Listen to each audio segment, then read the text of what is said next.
This Thanks conference will everybody for now be coming. recorded. Officially, we can start. Everyone would please stand and remain standing. We'll start off with the Pledge of Allegiance. I pledge allegiance to the flag of the United States of America and to the republic for which it stands, one nation, under God, indivisible, with liberty and justice for all. Mr. Caldwell, would you honor us with invocation, please? Most gracious Heavenly Father God, as always, we thank you for the opportunity to be here this evening, dear Lord. We pray, Father, that everything done will be pleasing to you and in your will. We pray, Father, please just watch over and bless all the people here, all the decisions that have to be made, and everything that has to be done. We pray that everything will work well. We pray this prayer to you in Jesus' holy and precious name. Amen. Amen. If you will, we just have a moment of silence for any of our neighbors who may have passed away.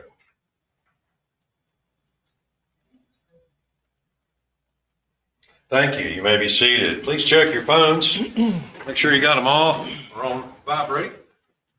And at this point, I'll ask any of the commissioners if you have a conflict of interest with anything on the agenda tonight, please make it known now.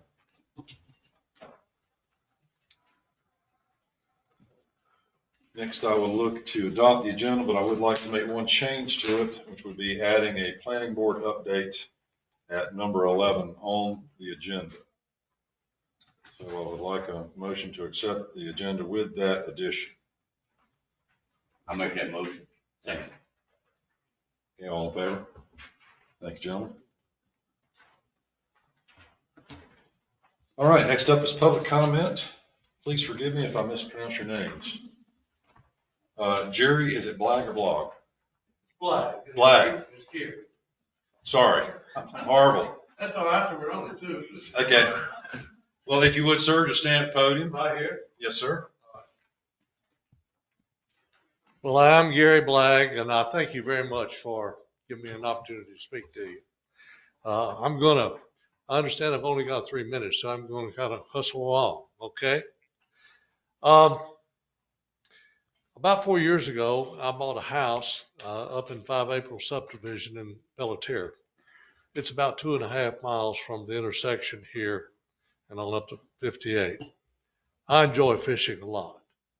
In fact, that was one of the primary reasons that we decided to come here. And by the way, my wife Carolyn is here with me this evening.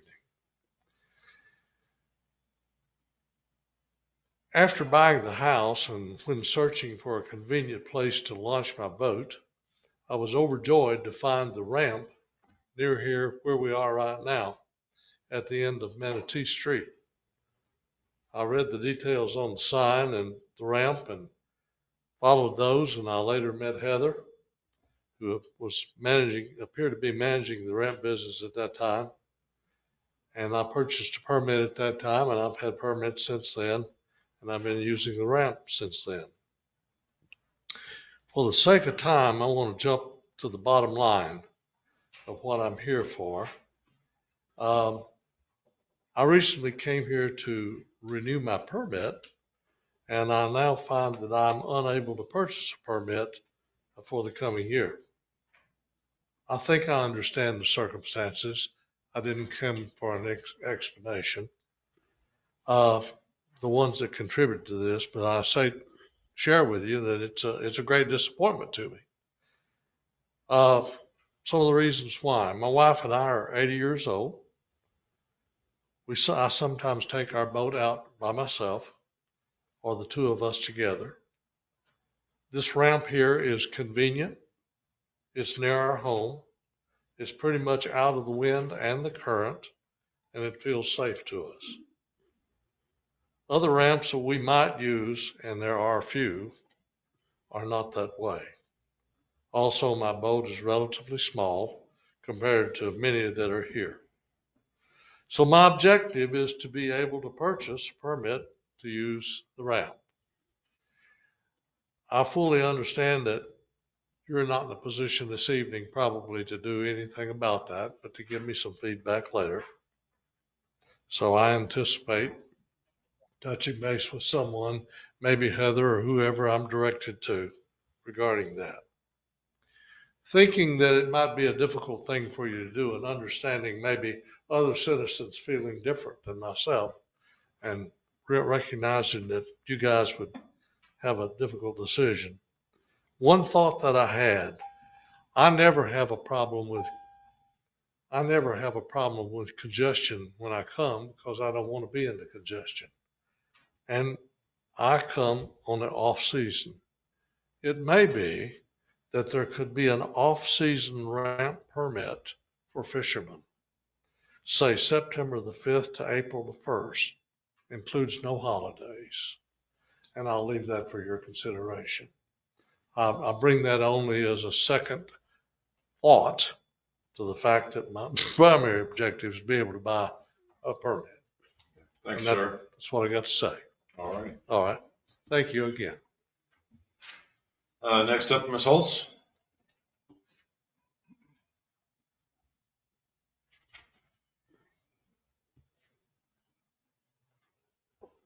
Thank you, Mayor, Commissioners. I'm speaking to you tonight as the president of Star Hill Corporation. Star Hill is a corporation with 5 directors, 3 women and 2 men. And at least one of the women is not sure she wants the fence taken up on Clubhouse Road because of the additional liability to our people that use the parking lot. Now, I'm sure you're all aware of the history, the fact that one of our director's husbands, who was paralyzed on half of his body by a stroke, was almost run over.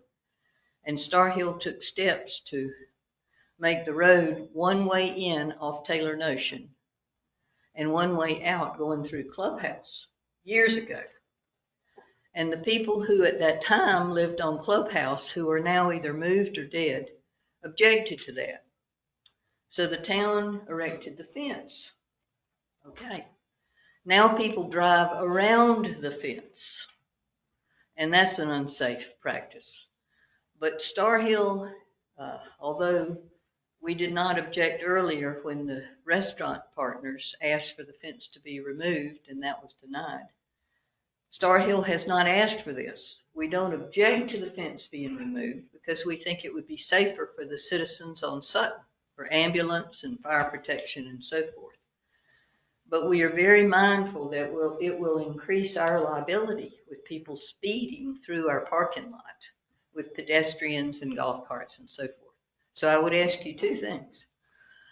First of all, don't sell the fence. We might want to buy it from you and put it back up. And second of all, the 2 speed bumps that you had on the other side of the fence earlier that the town put in and took out, I'd ask about those, but have you found out what happened to them? We might want to buy those and put them in the parking lot. But we leave it up to your judgment and your consciences whether to remove the fence or not. Star Hill is not asking for any favors. We're mindful of the liability if you do remove the fence, and we'll do our best to deal with it. Because we really think it would be better and safer for the residents of Sutton and Fairway in order to get ambulances and fire trucks into them. Also understand Google directs people through there, and we can't do anything about that. But when they reach the fence, what are they going to do? So thank you for your consideration. Whatever you decide is fine with us, but please don't sell the fence or the speed bumps in case we need to buy them from you and put them back in. Thank you. Thank you. Teresa, is it Shrey? I got one right. That's not an easy one to get right, so. All right, thank you, town administrators and fellow neighbors. I'm actually speaking on the same topic that Paxton just spoke on. I also spoke on this very topic years back. I'm a resident of Sutton Drive. I'm also a registered nurse that provides care to the people in the community of Carteret County and have done so for the last 10 years. First of all, being a resident in that neighborhood, the aesthetics of that fence and people driving around, it kind of can decrease our values of our home and our property just because of the way it looks. And it's eroding that area around, which can cause problems during high times of flooding. I'm also a golfer, so in convenience, I'd like to be able to access the golf course a little easier, living in a golf course community. But the main thing is it limits accessibility. I lived during Florence, during Hurricane Florence was in this community. There was no way in and no way out. We were trapped. We were trapped from the flooding on Star Hill. We were trapped because the road was out on our other way out and around, and we had no way in and no way out. And being a healthcare professional who was providing care during that time, I had no way to get to the triage of patients in the emergency department, which was where I was working at the time. And now I still work in a higher level at the hospital and am required to be there during those times. The demographics of our community have changed since that fence went up. The demographics in that community had a much more retired group. We have a much group of younger people living in our community. We have a forestry that would be needed during fire, a person that works for the Forestry Service. My neighbor across the street is a firefighter for the town of Emerald Isle. We have me, who is a nurse. We also have a marine fisheries person that during times of flooding, we need to be able to get in and out to test water. So we are emergency personnel who are trapped in our community, and we can easily get out if we can get through that fence. So I'm asking you to consider removing the fence because of need for emergency personnel to go out and for emergency personnel to go in. And that's all I have. Yeah, thank you very much. Wanda Fowler is next.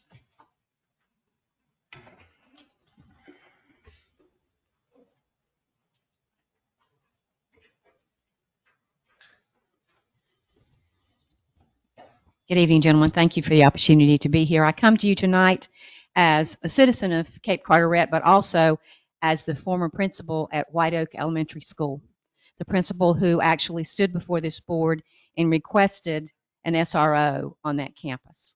So I bring some history to you, and it would be labor the 3-minute mark. So what I would like to offer up is an opportunity for me to stick around, and when you get into your discussion, that you allow me to put some input on the history and the evolution of that and what the entire onus was behind bringing an SRO to White Oak in 2005. So, thank you. I believe that was it.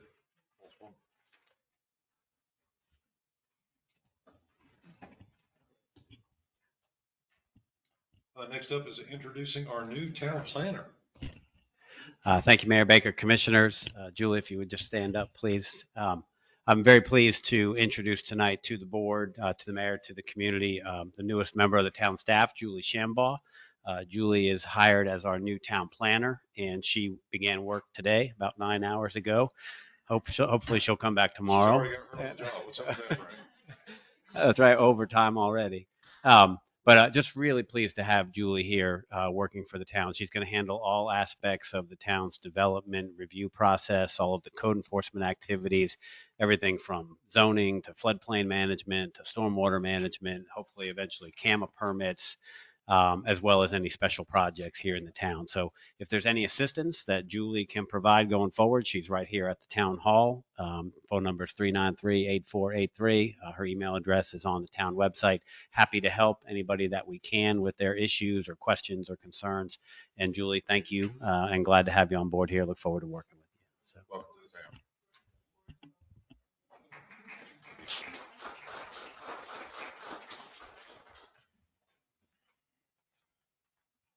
Next up is a presentation, the 2023 municipal, I'm sorry, consent agenda. I'm sorry, guys.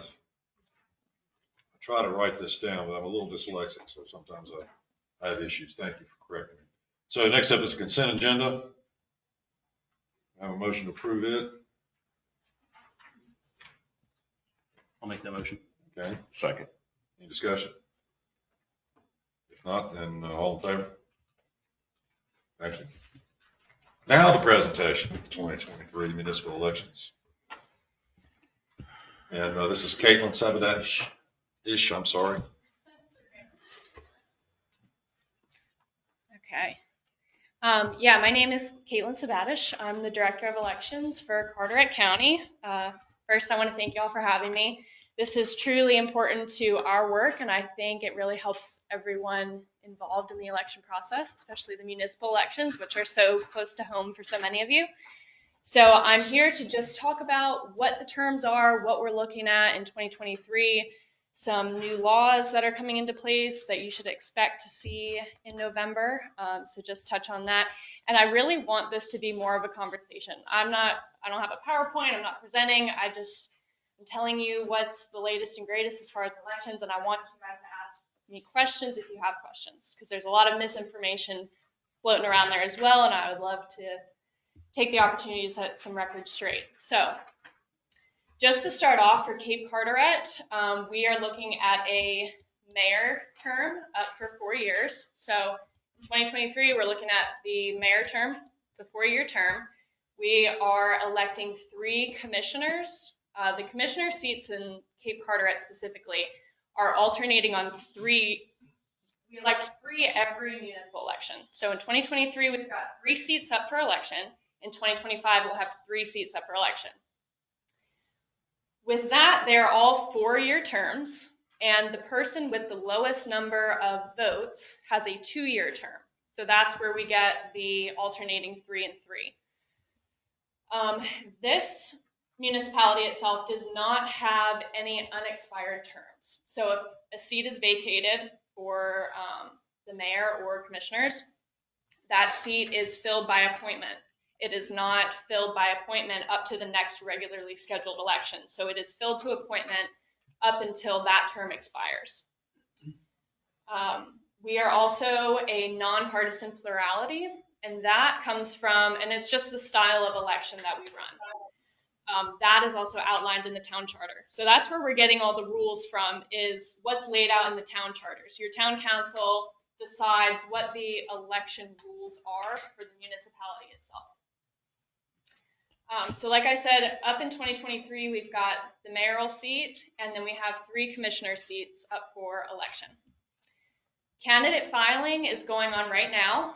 It started on July 7th at noon, and it will run through July 21st at noon. It's during regular business hours, so Monday through Friday, 8 a.m. to 5 p.m. You can come in, file for candidacy. I've already seen some of you in my office. So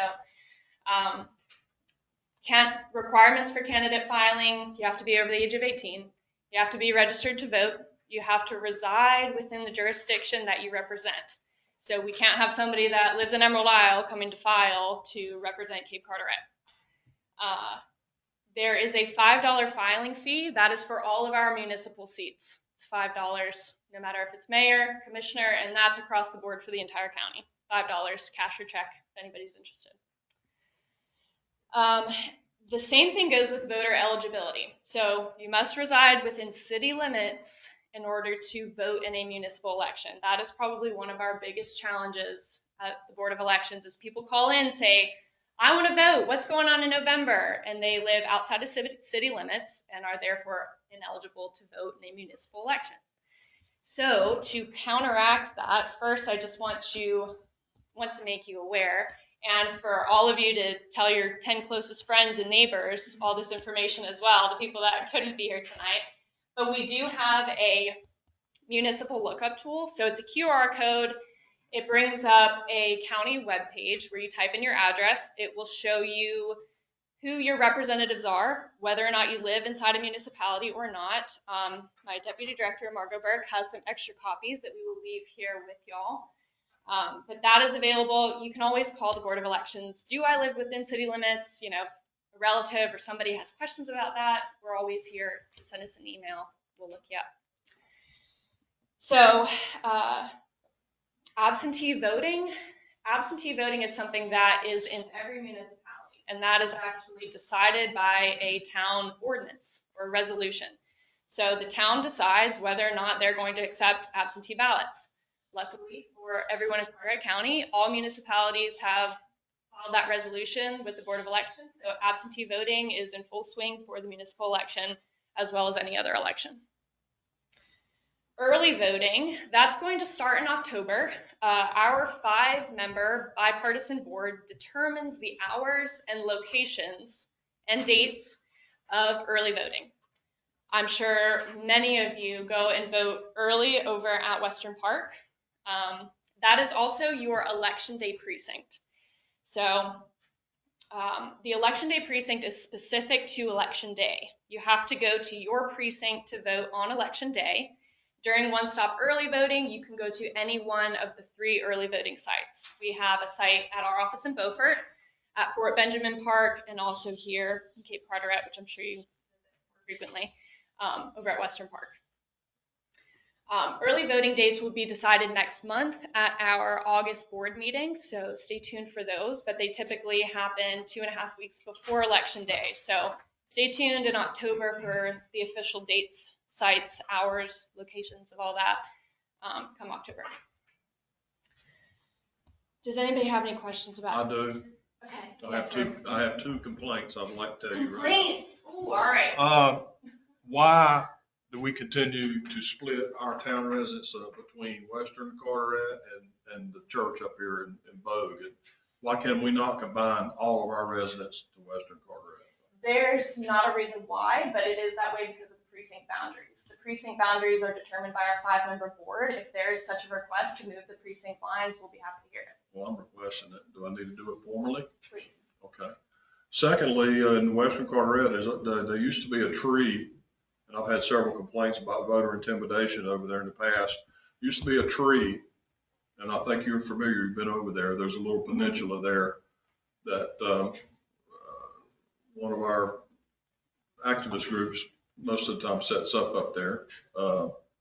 And I've had complaints of voter intimidation. I would ask that be paved or like to match the rest of the parking lot, because there was a tree there. That's why it's not paved. I know it's a county issue. It's a county issue. But you can possibly restrict candidates from setting up in that peninsula and harassing them. The only control that we have over that area is our 50-foot parameter for electioneering. That's outlined in the statute. As far as paving that parking lot, the Board of Elections does not own any part of that property. The county does that. That is a county issue. So But as can far you as not that, we have jurisdiction over the 50-foot parameter. I feel as though a town commissioner could go to the county and request that. Okay, so what do I need to do formally to request that the lines be redrawn where all of our residents, they're confused every time we have an election? I would say you can submit a letter from the town requesting that we alter the precinct lines to accommodate the residents in BoC, to incorporate all of the residents within the Cape Carteret municipality in the Cape Carteret precinct. Would that be is it too late in the game to get it for this? Okay, thank you. That's all. Yeah, it's too late to change precinct lines at this point, but we could do it for 2024. All right, thank you. So that to be addressed to the Board of Elections? Yes, sir. Okay. And the issue with the peninsula should be addressed to the county, maybe Gene Foxworth or someone like that. And he oversees the Parks and Recreation Department as well, so he would have a better idea about that facility than I would. Okay, thank you. Yes, sir.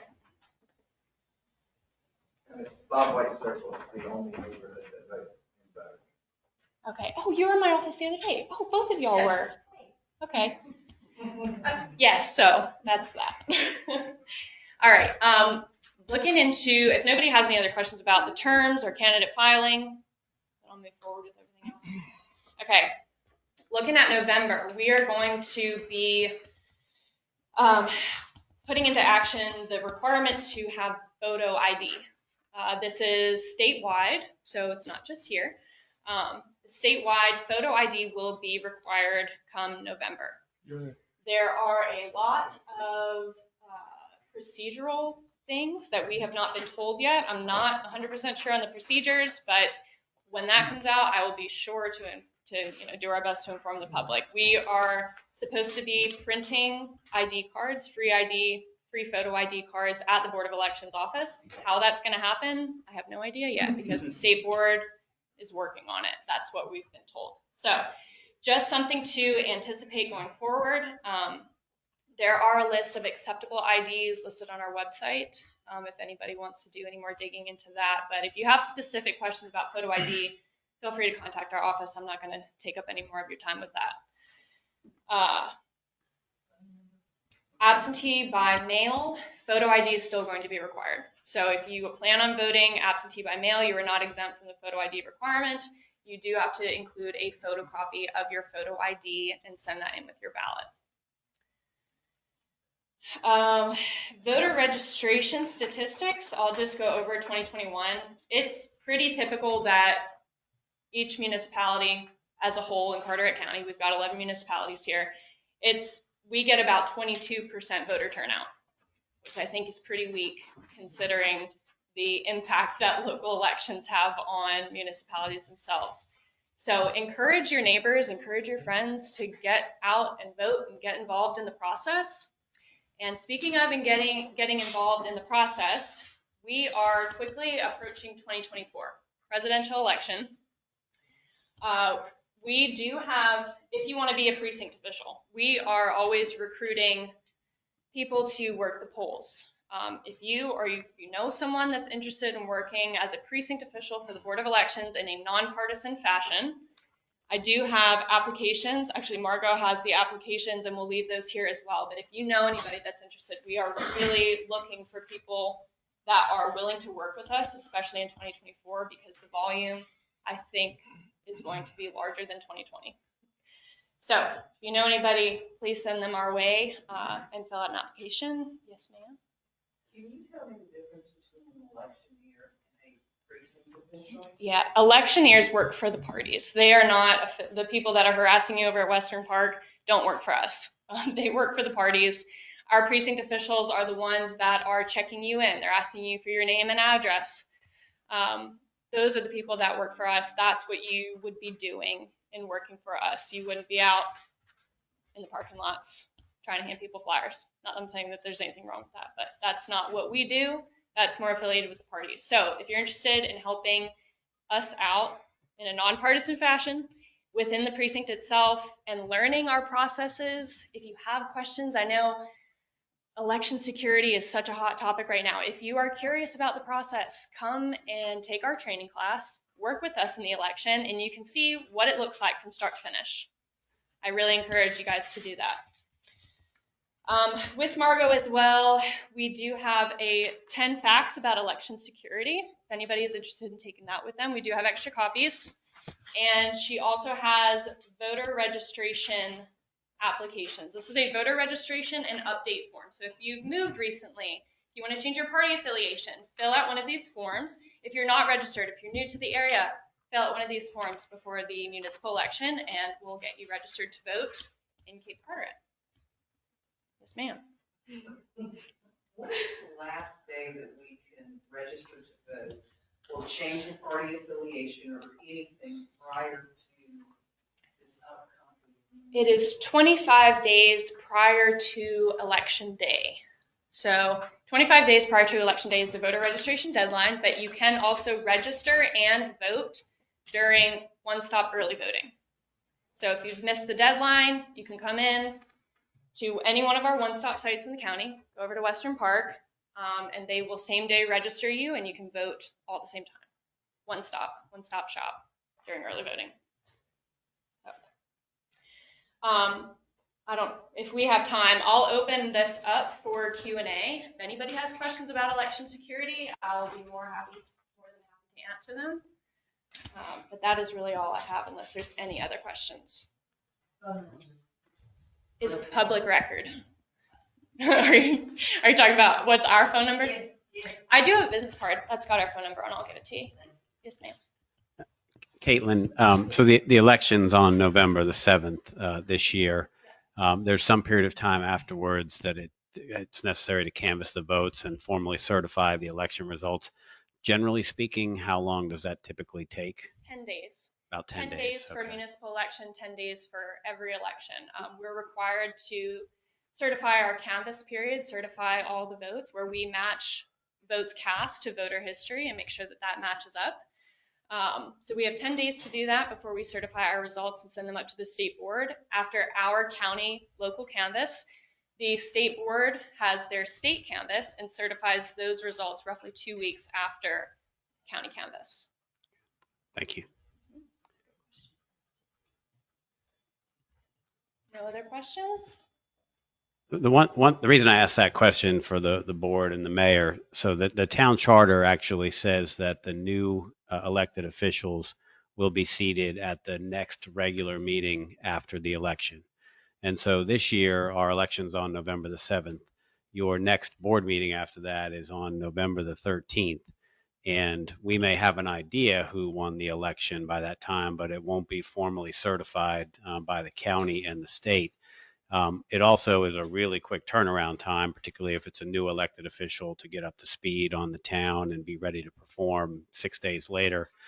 If the board is so inclined, I'd like for the board to maybe consider amending the charter at some point, whether it's for this election or a future election, to maybe specify that the new elected officials would be seated perhaps at the meeting in December. That's pretty common in municipalities, is that it provides a time for transition for those newly elected officials to get up to speed on town government, get oriented and so forth. But technically, as it stands now, our charter says that they'll be seated on November the 13th. And so I just want to put that out there so that everyone knows that it's unlikely we will meet that deadline anyway, because we won't have the officially certified results. So practically speaking, it will probably be the December meeting that any new elected officials are seated, but it is something the board may want to think about formally amending the charter at some point in the future.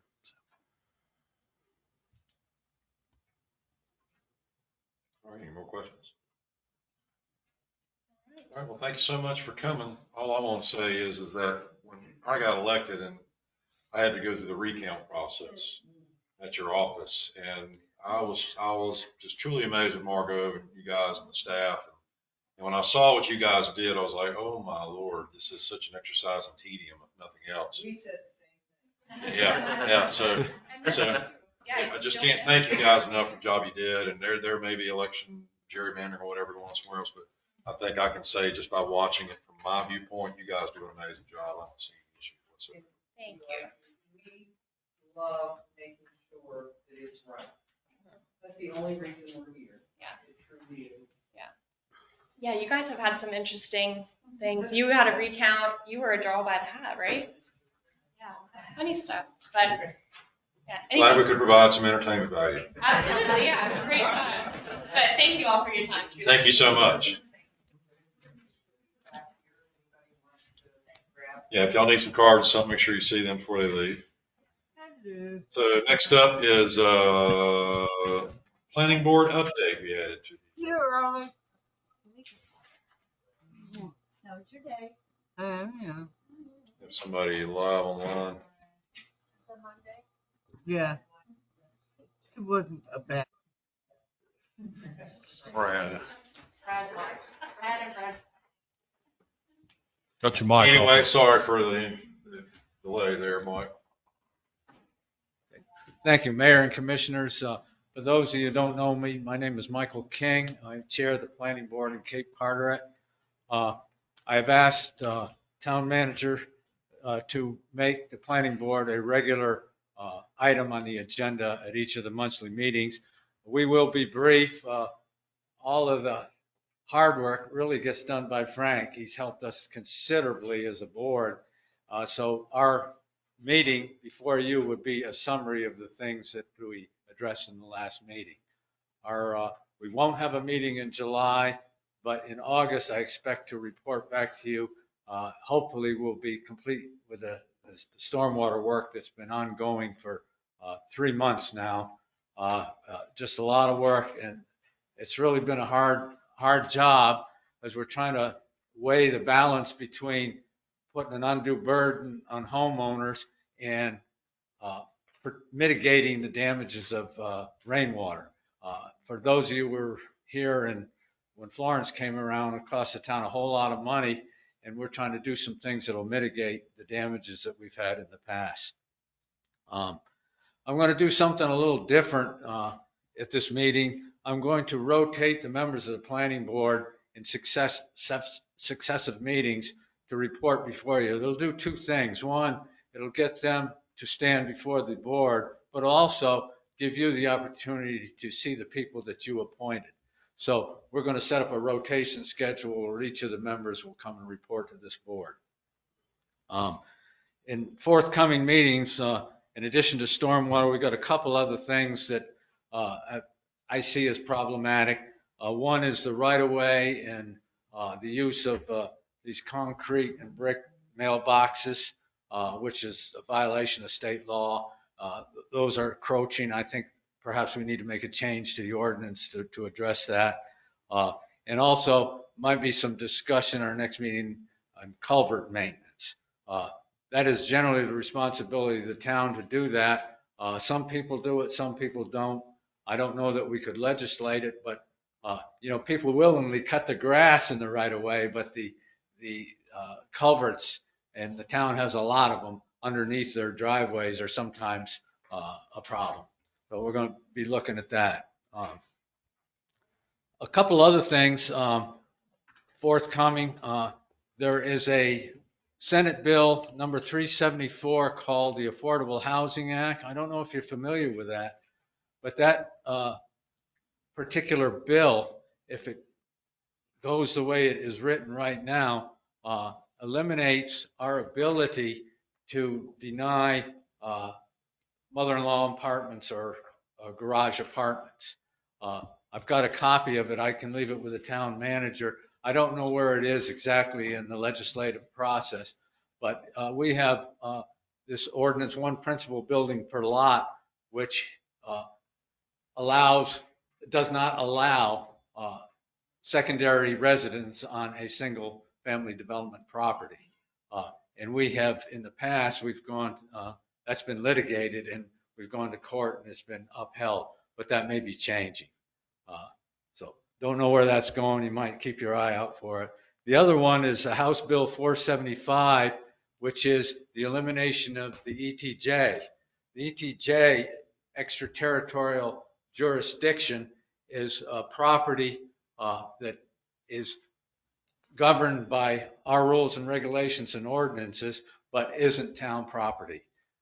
So I don't know what's going to happen with that, but we have 4 properties in the town that are classified as ETJ, and they may be affected. And that's all I have, unless there are some questions. Thank you, Mayor. All right. Thank you, Mike. Next up, discussion of the ordinance amending the Unified Development Ordinance to adopt NCDOT campaign sign regulations. Thank you, Mayor Baker, Commissioners. As you can see in the written materials in your packet, we're coming into campaign season. Campaign signs will start going up in town, I would imagine, in the next few months or so. One of the things I wanted the board to be aware of is that state law regarding campaign signs is different and is in fact more permissive than the town's regulations in the Unified Development Ordinance. In the interest of promoting simple regulations and making it easy to explain the regulations to candidates and the public, I would like the board to consider amending our Unified Development Ordinance to essentially just adopt the state law regarding campaign signs. The key differences are as follows. So under state law, under the Unified Development Ordinance, we do not allow signs on the street right of way. So on Dolphin Street or Bayshore Drive or Star Hill Drive, signs are not allowed in the right of way. They're confined specifically to private property. In the residential districts, you can have 4 signs per property, and each of those signs cannot exceed 3 square feet. In a commercial district, you can have 4 signs per commercial lot, and the combined area of those signs cannot exceed 32 square feet. So you might have one sign that's 32 and no others. You may have 4 that are 8 square feet, and obviously you can do the math beyond that. Obviously, that takes a little more effort to figure out. Under our ordinance, you can put the signs up 60 days prior to Election Day. So for us, Election Day is November the 7th.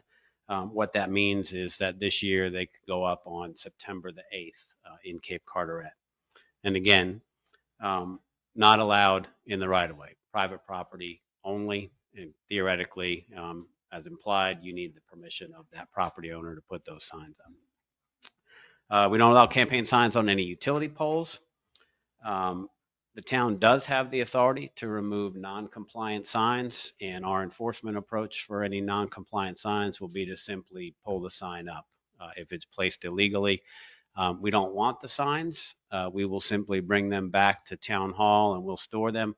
And the candidate is welcome to come back and get those signs and redeploy them in any area that's compliant with the town's ordinance.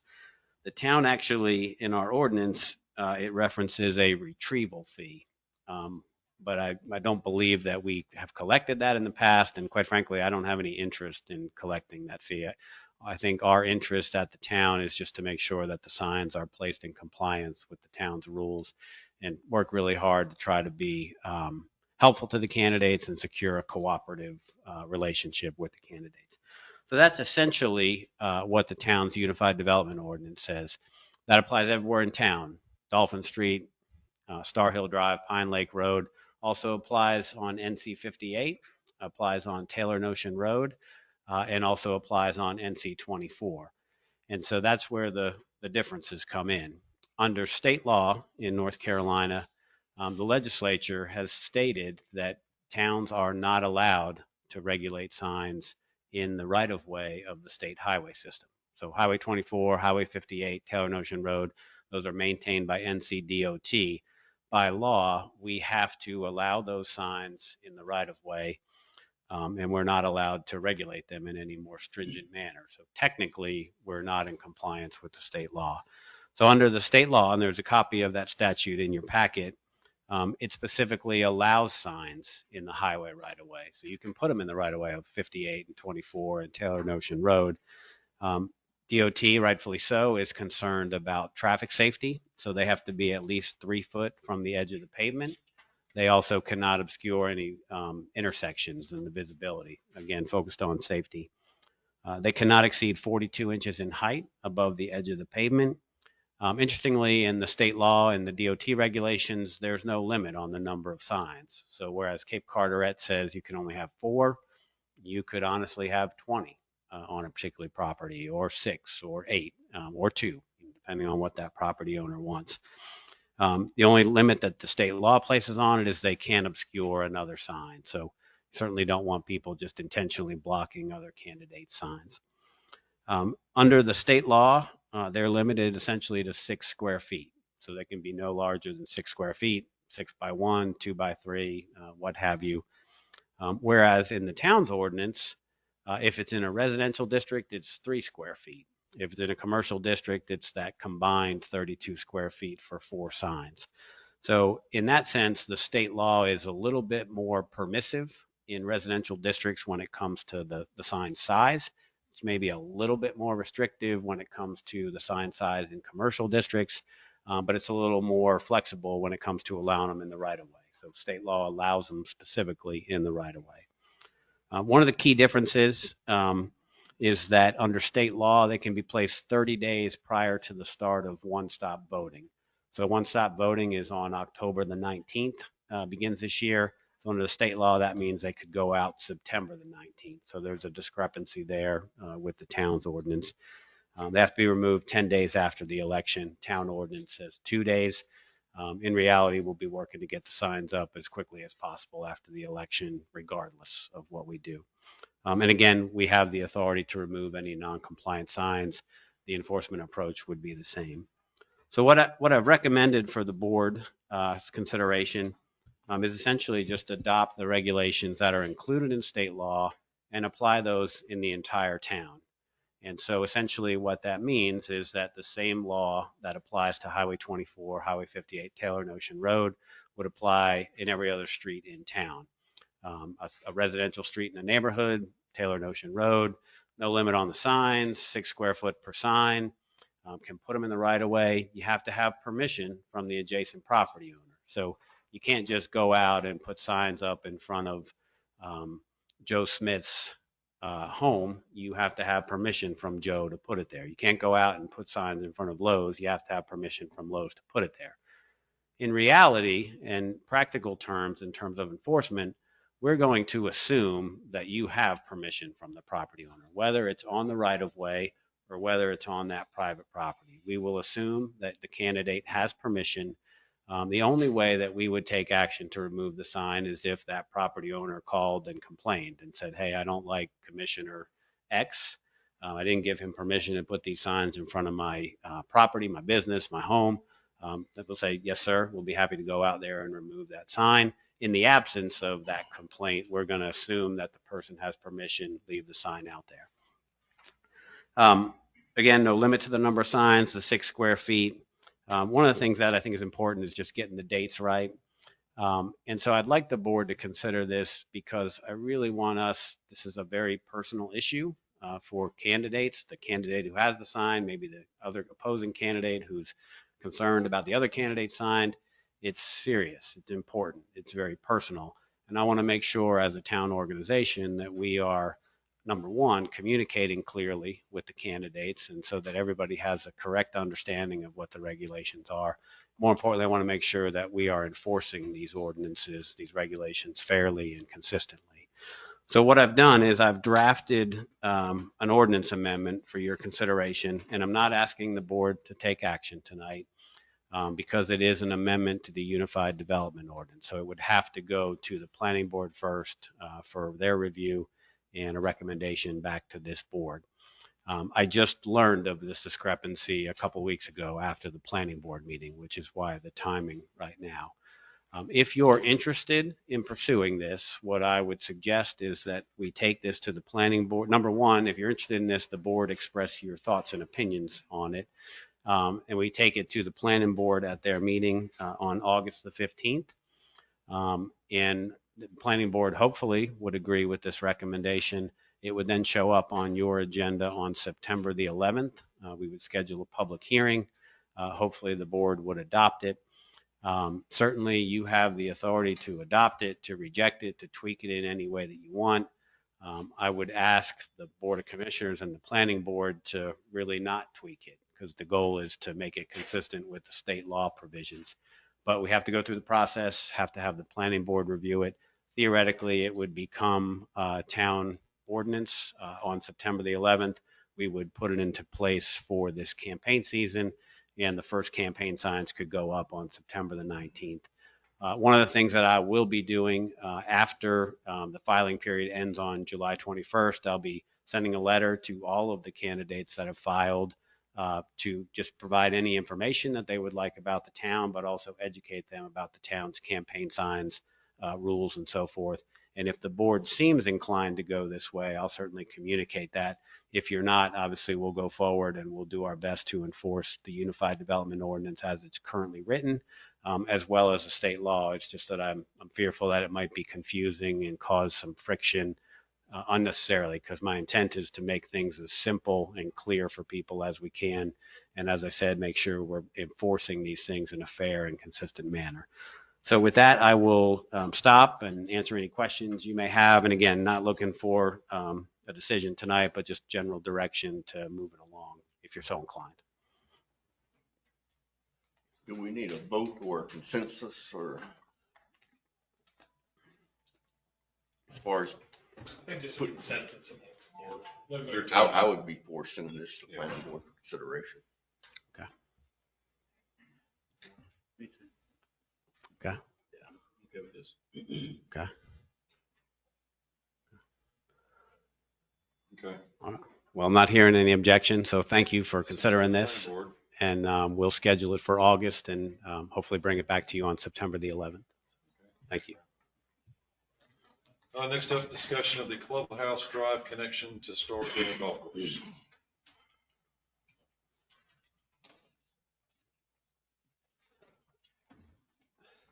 So I think everyone is probably familiar with Clubhouse Drive. This is just an aerial photo of the intersection with Clubhouse and Sutton Drive, right at the rear driveway to Star Hill Golf Course. This item's been placed on the agenda at the request of Mayor Pro Tem Waters. Understand that there's been previous discussion. There was initially discussion and a decision to place the fence at this location to prevent traffic from flowing through on Sutton Drive into the golf course and out of the golf course. The minutes that I reviewed indicated that there was additional discussion in 2019 about the possibility of removing the fence at that time. The board acted not to remove the fence at that time. This issue has come up again for your consideration. The fence itself is, just so everyone's refreshed on it, that's a picture of the fence. And so if you look at where the cursor is, it's important to note that everything, according to the town's PAL bill maps and the PAL bill street list, everything on the far side of the fence between this location and Taylor Notion Road, that is actually a private street. And it functions as a driveway for Star Hill Golf Course. Everything on this side of the fence is listed as a public street. So it's about a quarter-mile long, the private street section that goes back to Taylor Notion. It's a little more than, it's about 0.32 miles back this way and headed towards Star Hill Drive. There's roughly about 50 feet or so, give or take, depending on where you measure, from the true intersection of Sutton Drive and Clubhouse Drive, basically about where the cursor is right here, that this portion would be public, and then it'd be private beyond that point. There is currently a stop sign on Sutton Drive. As you're exiting Sutton Drive, you make a right turn onto Clubhouse Drive. There's a stop sign there. My presumption, and certainly there are those that have more history on this than I do, my presumption is that the fence was initially erected because of safety or traffic or speeding concerns in this area. And those are certainly understandable concerns for folks in that neighborhood to have.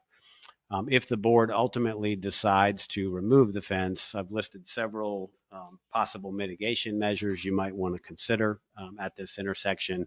One of which, the one that I think might be the most helpful, is creating a three-way stop intersection at this location to slow people down.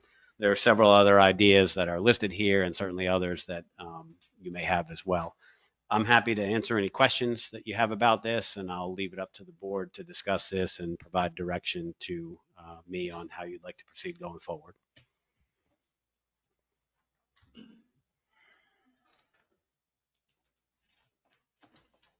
Comments?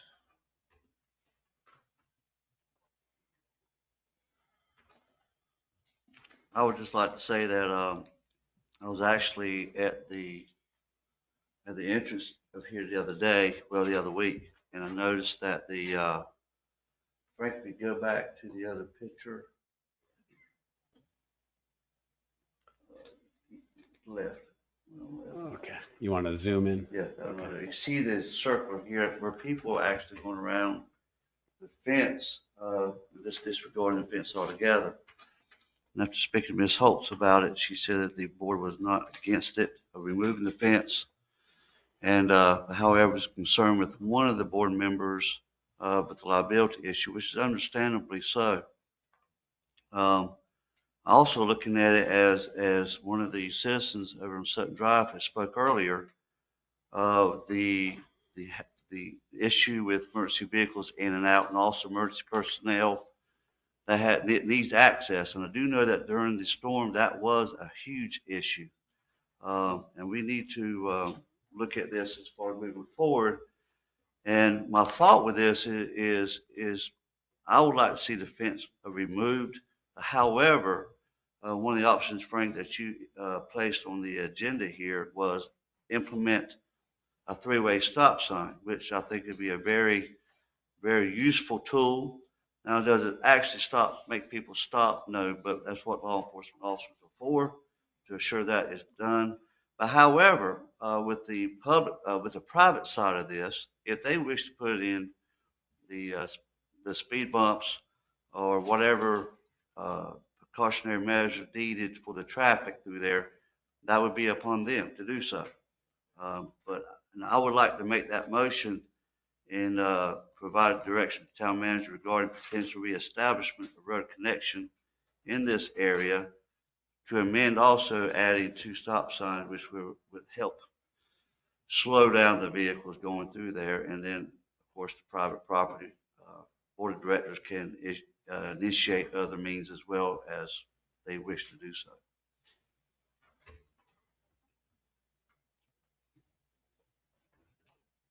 All right, so you made a motion. Do you need a motion on this? Yeah, I think so. Okay. All right. I'll second that motion. Any discussion? Yeah, Frank, from the barricade, I'm assuming that's kind of north back to Sutton. How many feet the road does the town own there? Yeah, it depends on where you measure it back to. Generally, it's between 40 and 50 feet. Generally, in this kind of location right here, it's probably about 50 feet or so. And I can get you an exact calculation at some point, but roughly 40 and 50 feet. From where you got your pointer back to the barricade?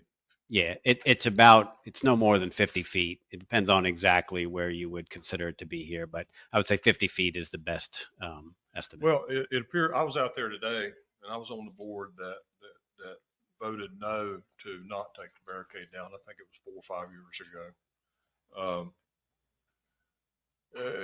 It appears to me that regardless if the barricade is up or not, they've been going around it. It's worn out there, which the town's at fault for that, for not putting up something on the town right away. I know Commissioner Waters has made a motion and Commissioner Watts has seconded it. My way of thinking is that little 50-foot section serves our town nothing, no reason whatsoever to have that.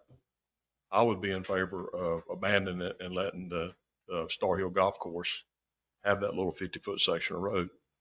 But he's already got a motion on the table. I don't think there would be any objection to the property owner, in my opinion, if we were to abandon that. It serves no purpose for this town. It's been a liability. It's just a service interest, if you will, to the golf course. But Commissioner Waters already had a motion on the table. Yeah, I think if the motion fails to get a majority vote, then I'm going to make a motion to abandon the little 50-foot section. Yeah, the board certainly can make that decision to abandon that section. Under North Carolina law, and the town attorney can clarify for me, there's a formal process we'll have to go through, so we'll have to bring that back to you. And what happens is the land goes half to the property owner on one side of the street and half to the property owner on the other side of the street. So whoever would secure that. Secchi. Yeah, he would secure that. And so, that may be something to consider, so that there's still enough room for a driveway or road access for the Star Hill Golf Course. We'd have to work through that, but certainly the board can close it if you'd like. Yeah, there again, there's a motion on the table. I don't want to get too deep, but it's just been a liability issue for this town. And I think it's time, given the fact, I thought the road went all the way to the top of the hill, but given the fact it's only 50 feet, it serves us no purpose. It's not much larger than a right of way. So.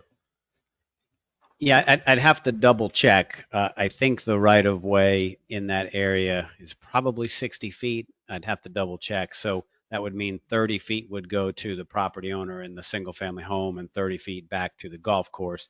And we just probably would have to talk to them, practically speaking, is that enough room for them to create a driveway in that area? So.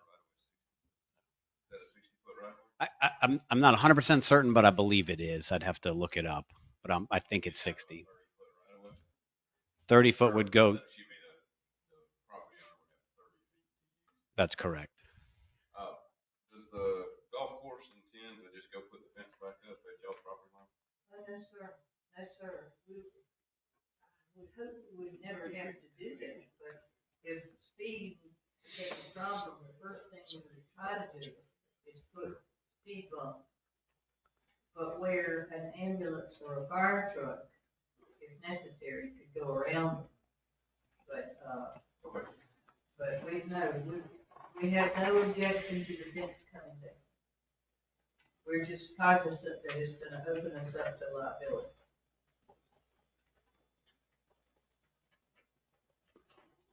Well, with my, I made the motion to remove the fence. Well, however, it needs to be done, whether we abandon the property or go with this motion. It would work either way, am I correct?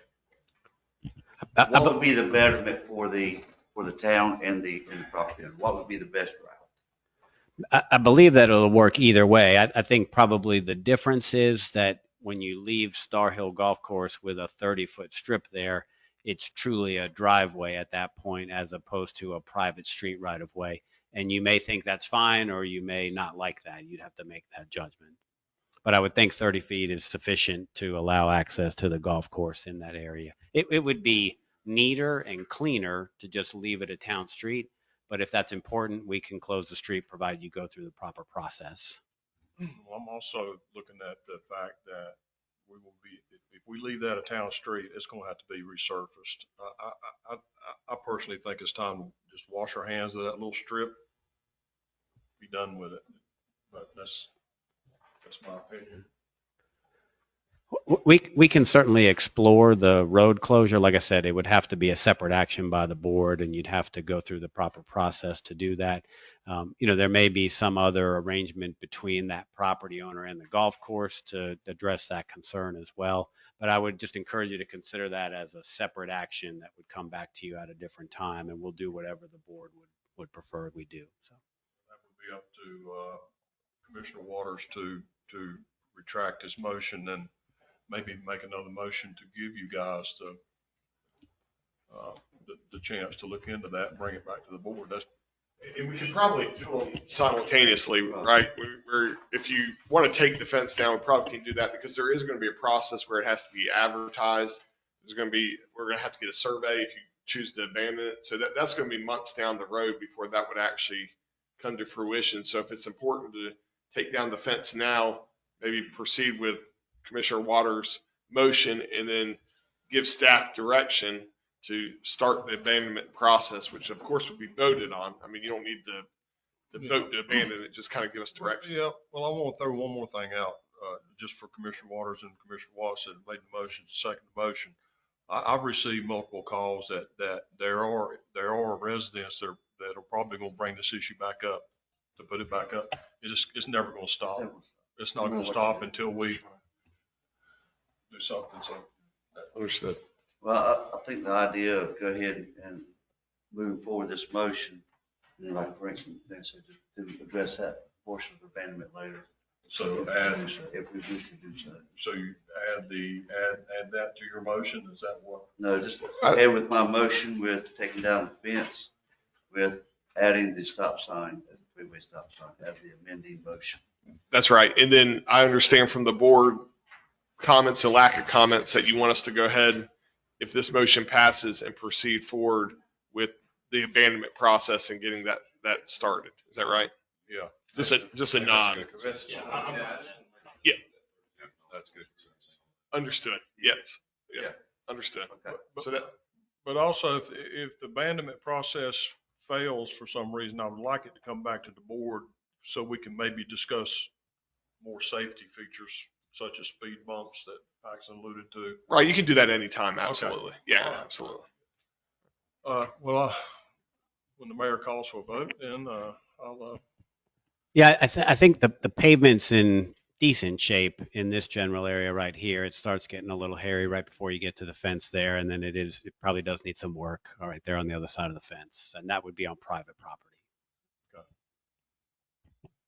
So just to be clear, we've included the idea that we're going to consider the abandonment, but right now we're just. You've given a consensus for staff to looking at that.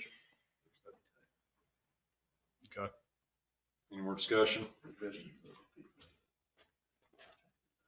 Any more discussion, guys?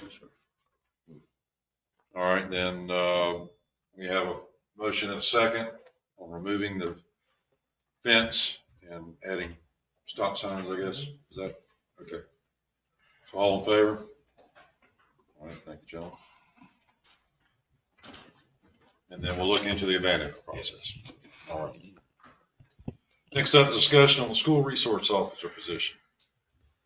Thank you, Mayor Baker, commissioners. At the request of Commissioner Martin, I've included this item on the agenda. As you know, the board had a discussion about this during the budget workshop meeting in May.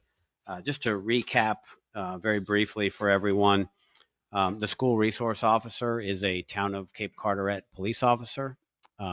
He works at the school when school is in session. During the summer months and any breaks, he is assigned to the police department and serves in a patrol and response function, primarily during the summer and the breaks. The total cost of that position is approximately $82,000.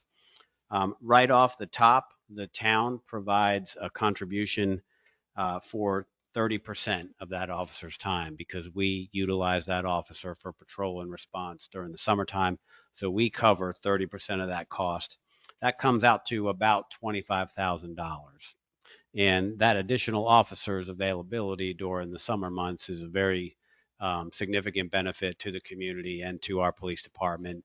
Provides for more coverage in the community. It provides for easier scheduling for the police department, better officer safety, several benefits associated with having that additional officer and being able to fold that officer into the schedule.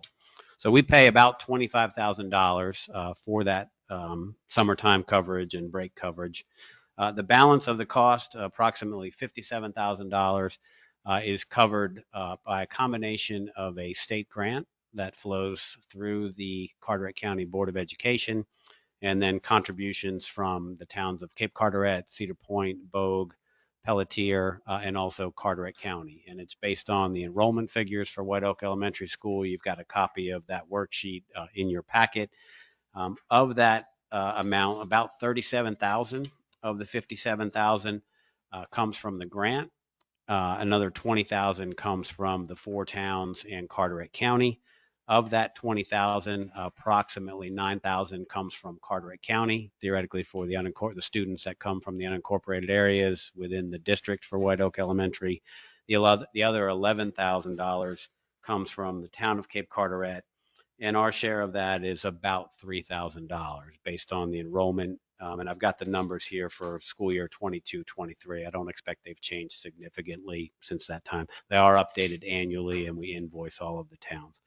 So essentially, the discussion last time centered on asking the Carteret County Sheriff's Office to provide the staffing for the school resource officer at White Oak Elementary School. And under the scenario that the board talked about, and that's outlined in your packet, theoretically, Carteret County Sheriff would provide a deputy to perform those duties, and we would shift that entire $57,000 to Carteret County. The grant would go directly to the county. All of the contributions from the towns would go directly to the county. The town would still have the $25,000 of expense capacity, so to speak, in our budget. Theoretically, the county may be required to make that up depending on how they choose to provide the staffing at White Oak Elementary School. And the town then, theoretically, based on the discussions that the board had in May, would keep that officer year-round, full-time. We'd have that extra officer the other 9 months that school is in session. The board would need to identify approximately $57,000 in the current year budget. A little less than that because we'd be some amount into the fiscal year to fund that position going forward. So essentially you're looking at a budget decision of about $54,000 per year to provide another officer in the community year round. That's really the question for you all to consider tonight, whether or not you'd like to pursue that.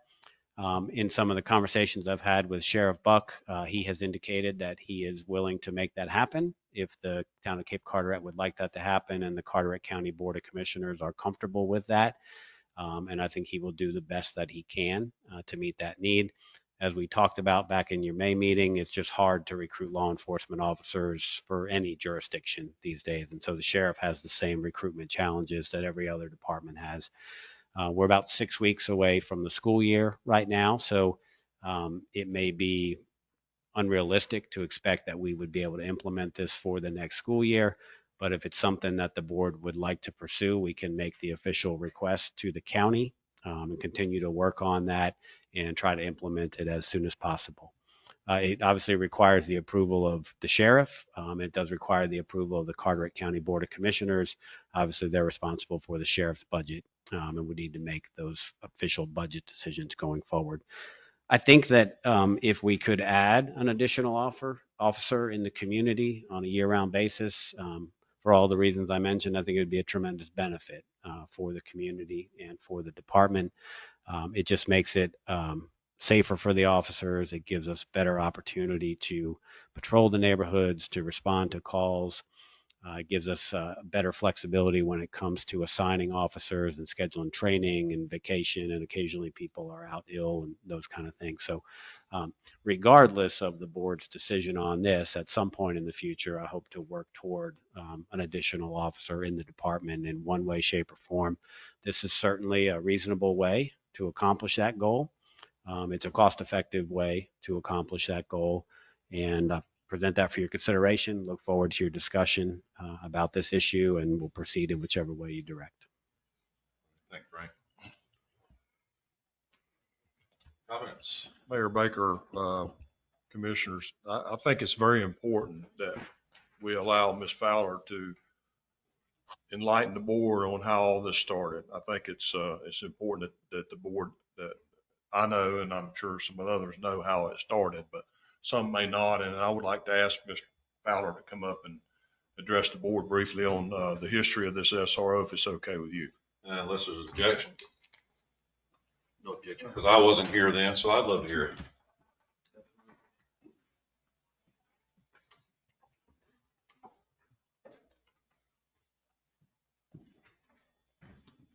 Thank you, gentlemen.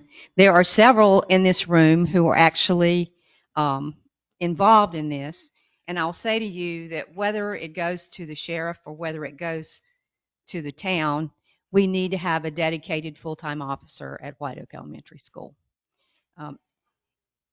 Going back, in 2004, we passed a bond referendum in our county to build construction of a new building at White Oak. Having said that, we had a lot of interested parents as they began to think about what this would do to our campus. We were really excited about a new building. However, our campus was wide open. I believe that we had put the galvanized fence across the front at that point in time.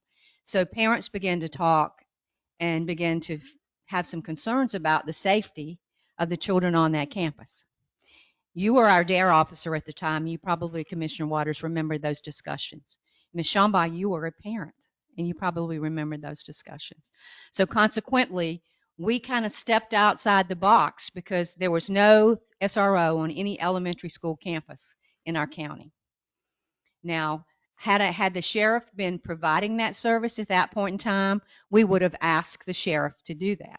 The sheriff's office at that point in time was only putting SROs in high schools that were in the county jurisdiction, and then they were not full-time, they were shared with the middle schools. There was one at Croatan shared with Broad Creek. So consequently, they didn't want to talk to us about it, and our parents saw a need, as you all did. So I came with, if you'll excuse it, and you were Commissioner, Mr. King, at that point in time, if you'll excuse, with hat in hand, and stood before this board and basically begged and groveled. And I said, this is an issue that is serious to our school, and would you consider it?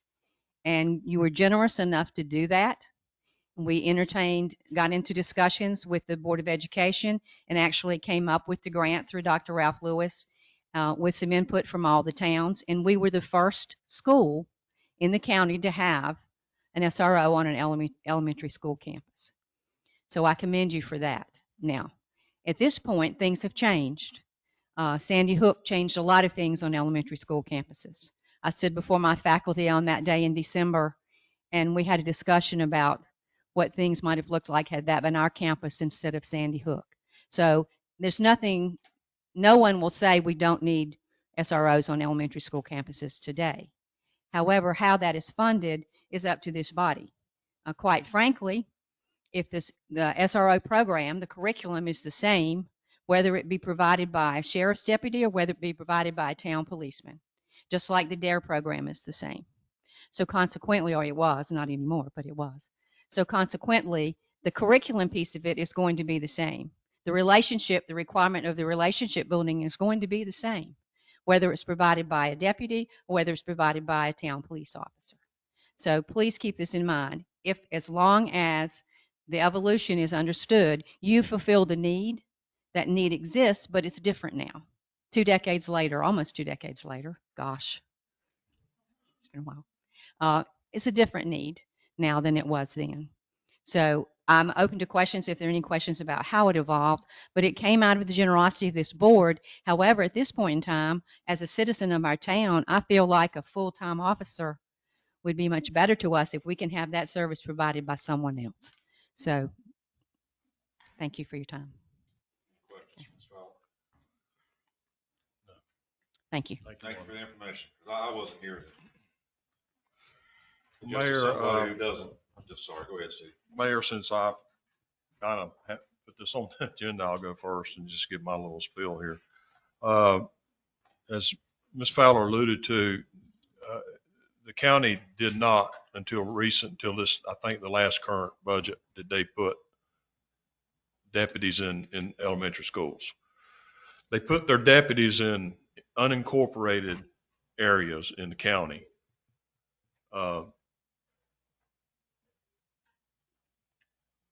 We have asked the sheriff to graciously put a deputy in our school, which I think the time is right. It's their responsibility, and he has accepted that.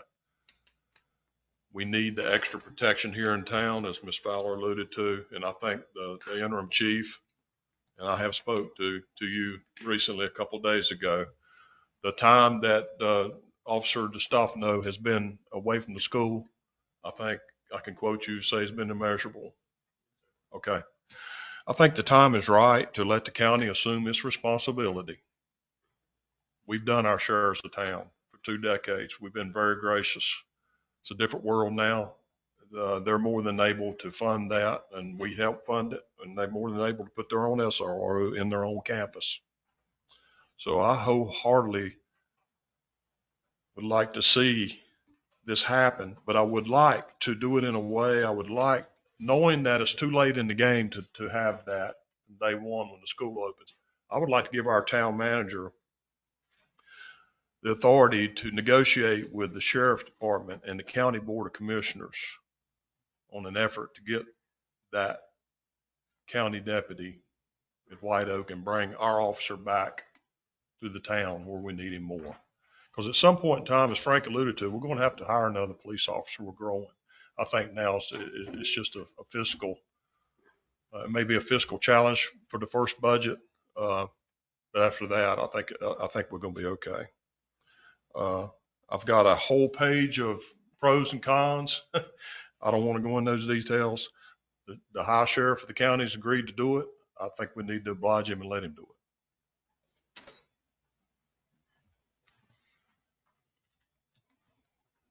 Any other comments? Well, I'll just say it, I remember when the county came out and I saw the news release about them wanting to put, an officer in every school. I thought, great, that's going to help us. They'll take over what we're doing, but that didn't happen.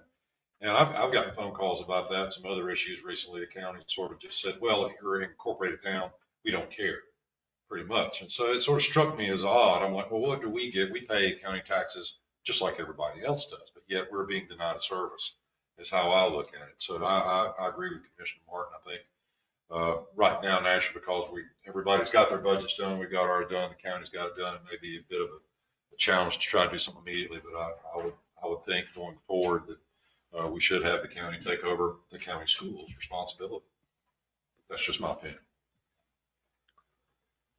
First of all, I really think that it's a shame that we're living in a society where we have to put a police officer in an elementary school. But we're living in a reality today where we have to. What a shame that is. Commissioner Martin, I agree with what you're saying. However, I'm also thinking of this is, I wish we had talked about this, got more serious with it during our budget season.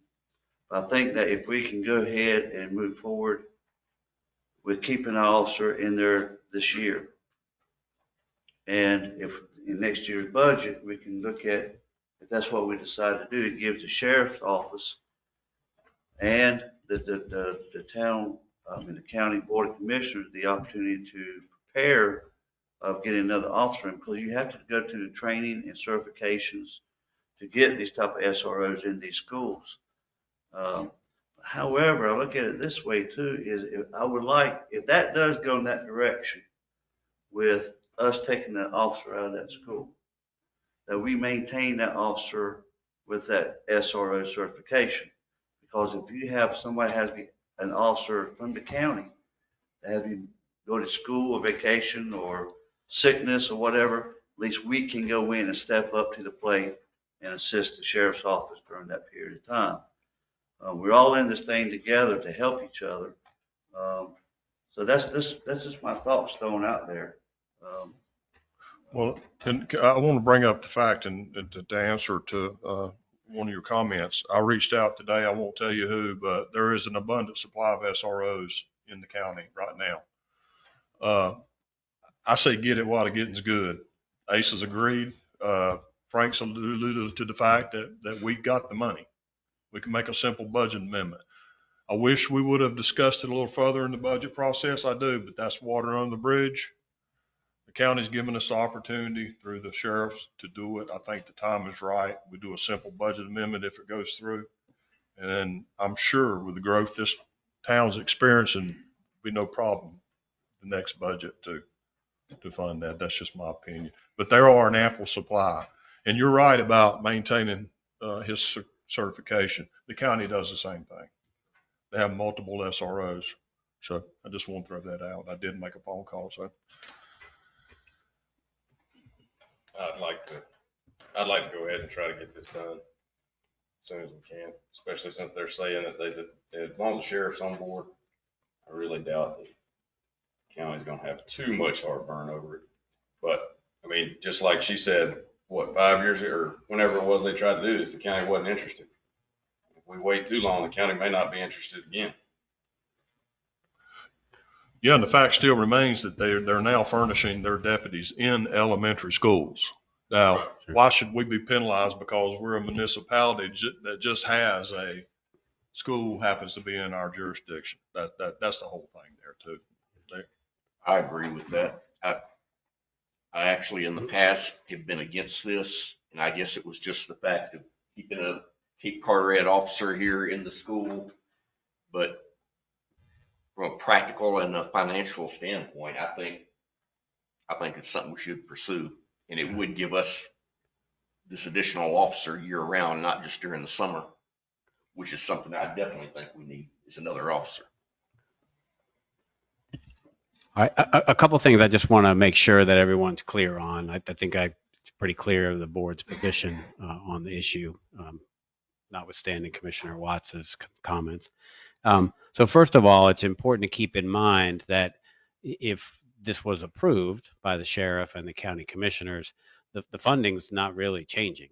It's the same funding scenario that we have currently and have had ever since former Principal Fowler worked on this issue in 2005. So nothing would change. The grant would continue to fund the sheriff's deputy.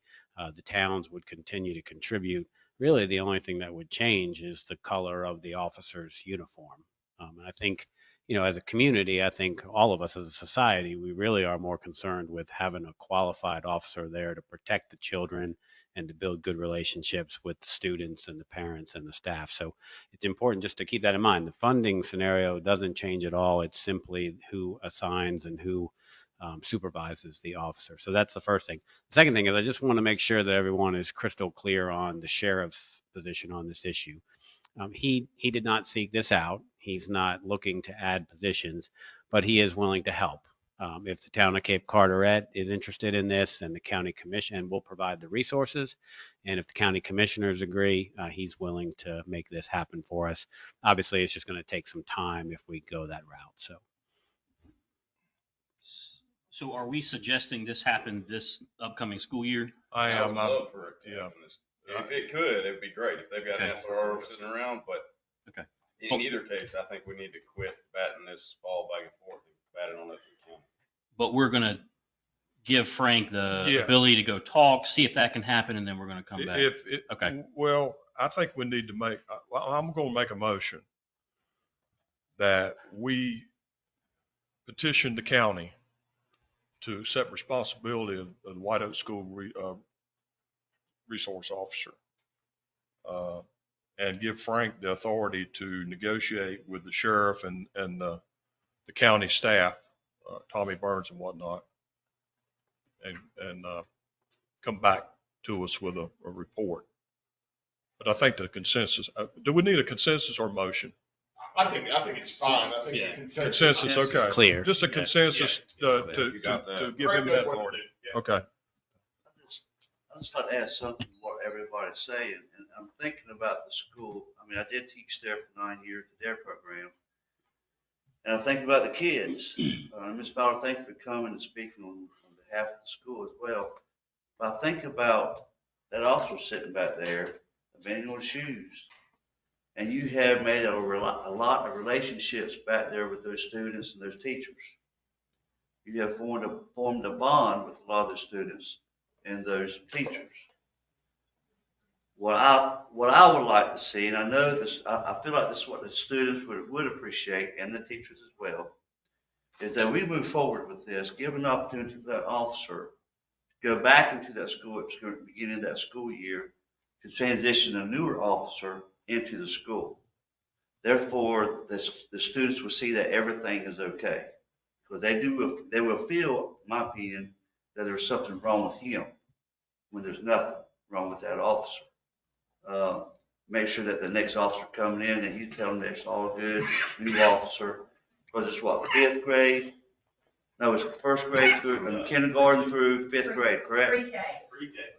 Pre-K through fifth grade, correct? So I just think it'd be an easier transition for the school and the officer if we kind of like do something in that aspect, how that would take place between Frank and the chief of police. Yeah, I was going to say, I think that'd be something that Frank could direct. That wouldn't be nothing done from us. Yeah, That'd exactly. be done through Frank and the chief of police. And a good point there. I understand. But I feel for the school for that aspect. And sir, if you'd like to speak, I would like to hear from you. Yes, sir. I think it's important also to notate that I had been in communication with administration at White Oak and have given them that this possibility could occur. I just want everyone to know that I've been in communication with them, and as far as their communication with our police department, our town is still going to be the same. No matter how the transition is done, even if I go over with that deputy and show him what exactly I've done as far as security procedures, who I'm in connection with, and also introduce him to some of my police. So I think the transition is easy in that manner. It's doable. That's good. I'm glad to hear that. We'd expect nothing less. Yes, sir. Well, Frank, you got a consensus. Yes, thank you. Yeah, Frank, I really appreciate this write-up you did. Really put it into perspective, and thank you, Mrs. Fowler. Yes, thank you. Because I didn't know that was for you. All righty. So next up is the town manager report. Several things in the written materials, just to highlight a couple of them. One that's not in the materials, just learned on Friday that the 4 towns have received the bicycle and pedestrian planning grant. You may recall that the board authorized that application back in the spring. So good news, that grant was awarded, and we'll work with the RPO and the DOT to make that happen going forward. Lots of opportunities for public input as we get into that process. Ultimately, the product of that effort will come back to the Board of Commissioners to review. I'm sad to report that our finance director, Sandra Legg, most of you probably know her as Sandra Favreau, she got married recently. Sandy Legg is leaving the town. Her last day of work will be this Friday. She's accepted a position with the North Carolina League of Municipalities. Actually, is going to be helping small towns upgrade their municipal accounting software. And Cape Carteret may be one of the towns that gets the software going forward. So we'll be working on that going forward. Thanks, Sandy, for her service to the town. Wish her nothing but the best going forward. Great opportunity for her. Our loss is their gain. In the meantime, I have named Barbara Owens as the interim finance director. Barbara's currently our front desk administrative assistant. And a lot of people, she's the first person they see when they come into town hall. So very pleased to have Barbara working in that interim role. And we will continue to work in that manner for the foreseeable future. We are also bringing on Sean Southard, who is the town clerk in BoC. She'll be working part-time with us at our front desk to fill the void left by Barbara's assignment to the interim finance director position. So Sean will be with us about 18, 20 hours per week, and hopefully will enable us to provide good, responsive customer service at the front desk. So real pleased, pleased for Sandy as an individual, not pleased for the town, pleased for Barbara and Sean, and glad to have them come and help us. I mentioned before, the town did receive a $100,000 grant from the Recreational Trails Grant Program. That's going to greatly enhance our ability to complete the path within the next few months. I've reviewed the preliminary design for the trail, and the engineers are working on finalizing that and putting together a bid package so that we can go out for informal bids. Hope to bring you a construction contract recommendation real soon and get the thing built really as quickly as we can going forward. We are on the verge of securing the permits for the Arden Oaks Drainage Improvements Project, tentatively looking at having the contractor out there around August the 1st to start that work. Expect that they'll complete that by the end of August, and looking forward to getting that done. The Sutton Drive Star Hill Golf Course drainage improvements, we're on the verge of starting that also, waiting on the easement to be signed, and then we'll expect construction to start toward the end of July. Working closely with the golf course just to make sure that we minimize the disruption for the golf course operations there. Several other things in here. Happy to answer any questions that you may have about these items or anything else that's going on in the town right now. So thank you. Questions for Frank, his report? Okay, thank you, Frank. All right, we'll start with our commissioner reports. Try to alternate when I can remember. So we're going to start with you tonight. All right. So Parks Committee will be at the Sounds by the Sound concert on Wednesday. So if you have not filled out a survey online, please do. If you want to talk to us, we will be out there probably an hour before the music starts, because I've heard that once the music starts, it gets a little difficult to hear each other and talk to each other. So we will be out there ahead of time. If you can get there a little bit early and talk to us, that'd be great. We'd like to get your feedback to the parks. So that's all I have. Thank you. I have nothing. I don't have anything other than what a great turnout they had at the fireworks event. What a huge crowd. Good participation. I know there were some hiccups in some of the venue aspects, but that normally happens when you have an event that's such as big as that was. Thanks to all the law enforcement and public works folks that worked diligently. Mr. Morgan. Sandy, thank you. Good luck with your new venture. That's all I have. Mr. Martin. Thanks, Sandy. We came through some very lean, hard times back during Florence, and which I think we came awful close to being in trouble financially, but you pulled us through. Appreciate it. Good luck. I'm happy for you. Thank you. Yes, thank you, Sandy. For your work.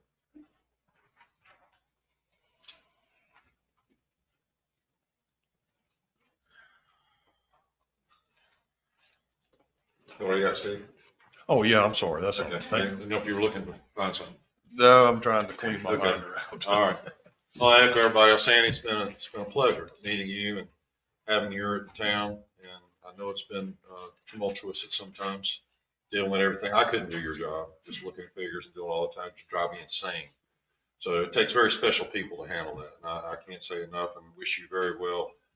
It's like I always tell people that when I've had employees, I'd much rather you be happy, bettering yourself in another place than miserable with me. I don't think you were miserable with us, but anyway, anytime somebody can improve themselves, I'm always for that. Absolutely. Also want to comment about the fireworks. I think for such an event that we did, I thought it went very well, other than the fact they didn't let Don in. Sorry about that, Don.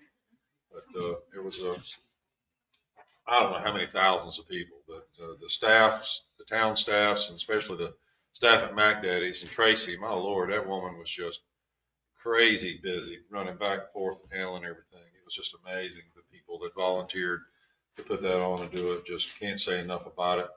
And we're having our last concert here Wednesday, the Sounds by the Sounds. Hopefully y'all can come. We've got the Marrakesh, I think is the name of it. Food truck will be here, and the band's called Heart Stop. They're a good band. A bunch of ex-Marines got together and decided they wanted to make some music. So hopefully you'll come and support that. It is scary. They're scary looking, but you know, there again, they can pick up an M16 and play it just as well as they can a guitar. I like that myself. But anyway, I think it's great that we've done this, and those concerts didn't cost the town a dime. I thought that was great. It was done with all the businesses and stuff, put up, you know, put their mouths up and put their money where their mouth was and wanted to see this.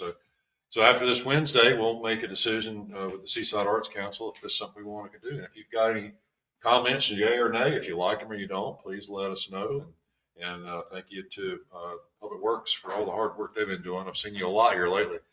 And everybody's busy, man. I tell you what, people don't appreciate how much these guys do. It's a little town, but there's a lot that goes on to look after this little town. And with that, I will entertain a motion to go into a closed session to discuss attorney-client privilege and potential real estate property acquisition. I'll make that motion. And personnel, I'm sorry. I'll make that motion. Okay, all in favor? I'll second. All right, thank you, guys. Appreciate it. Love seeing people here.